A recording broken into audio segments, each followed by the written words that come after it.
64% మంది జనాభా ఈ రంగం పైన ఆధారపడి జీవిస్తున్న విషయం మనందరికి కూడా తెలుసు.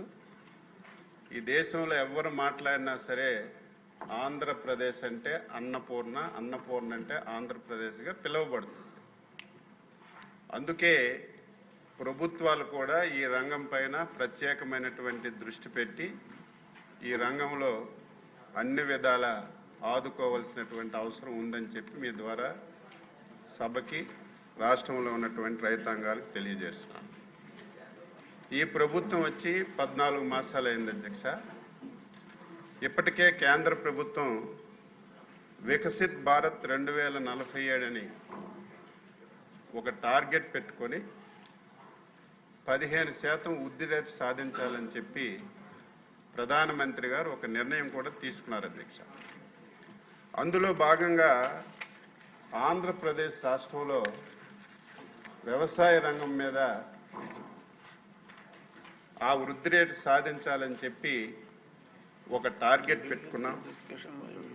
ఆ టార్గెట్లో భాగంగా 2024-25 సంవత్సరంలో 15.41% వ్యవసాయ అనుబంధ రంగాల మీద వృద్ధి రేటు సాధించామని చెప్పి సగర్వంగా చెప్పదలిచాను అధ్యక్ష.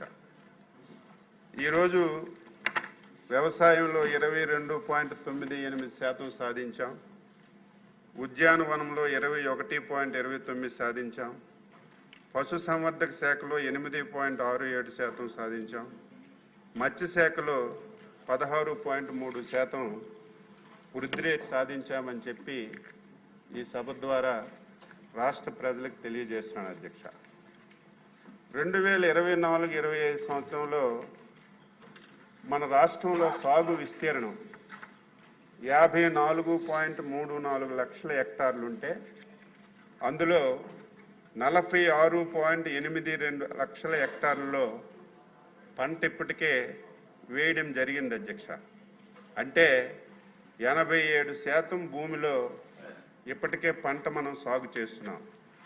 ఖరీఫ్లో మనం 31.16 లక్షల హెక్టార్లు, అదేవిధంగా రబీలో కూడా ఏదైతే మనం మిగిలినటువంటి భూమి కూడా సాగు చేసి 95% ఈ రాష్ట్రంలో ఉన్నటువంటి సాగు భూమిలో పంటలు పండిస్తున్నామని చెప్పి సగర్వంగా మనం ఈ సభ ద్వారా తెలియజేస్తున్నాం అధ్యక్ష.